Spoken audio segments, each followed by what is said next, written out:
এক একটি দিন অতীত হয়ে যায়, অতীত কখনো ফিরে আসে না। হ্যালো এভরিওয়ান, আসসালামু আলাইকুম। আজকে আপনাদের সাথে আমি সময় নিয়ে কিছু গুরুত্বপূর্ণ আলোচনা করব। এক একটি দিন অতীত হয়ে যায়, অতিবাহিত হয়ে যায় প্রতিটি ঘন্টা, প্রতিটি মুহূর্ত চলে যায় আপন গতিতে, যেগুলোকে আর কখনো ফিরিয়ে আনা সম্ভব নয় এবং সম্ভব নয় এর ক্ষতিপূরণ দেওয়াও।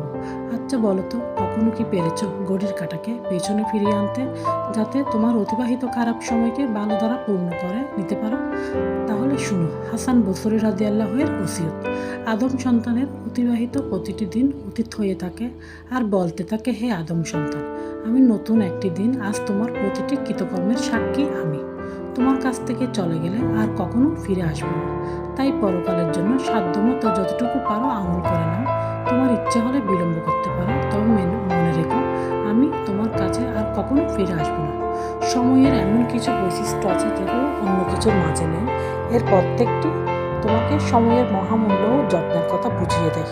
যেমন, সময়কে সঞ্চয় বা সংরক্ষণ করে রাখা যায় না, তাই যে মুহূর্তটিকে তুমি ব্যবহার করতে পারছো না তা কিন্তু চলে যায়, কিয়ামত পর্যন্ত কখনো তা ফিরে আসবে না। সময়কে কোনো কিছুর সাথে বিনিময় করা যায় না, কারণ সময় সব কিছুর চাইতে বেশি মূল্যবান। সময় হলো জীবনের একমাত্র উপাদান, কেননা জীবন তো কতগুলো বছর মাসের সমষ্টি।